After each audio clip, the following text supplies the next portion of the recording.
दिलियो दिल त अते नहीं सतागे गा दिलियो दिल त अते नहीं सतागे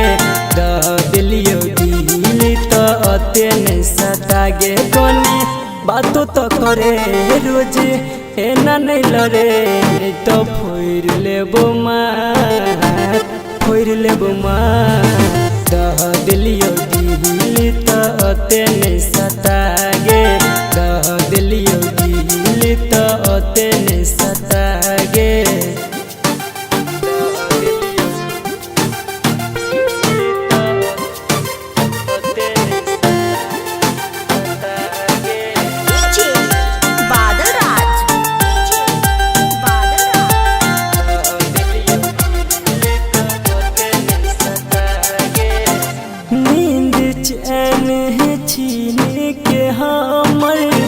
कर नहीं छे तू बात गे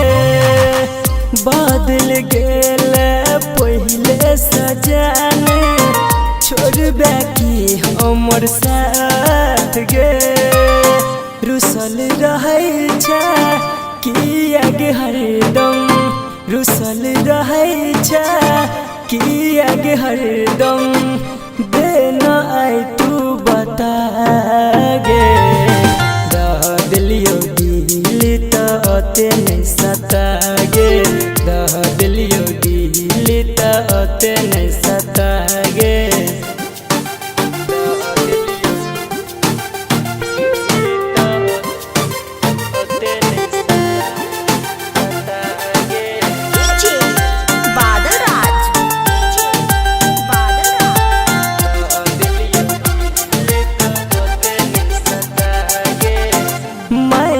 जोगे जान बात तू हमर बनने आते कठोर गे लाग गेल याद देख के सूरत तोहर साजिया भोर गे राइटर विकेसी संदीप सुमन सा राइटर विकेसी संदीप सुमन सा भेलो कौन खाता गे गा दिलियो दिल त अते नहीं सतागे गा दिलियो दिल त अते नहीं सतागे।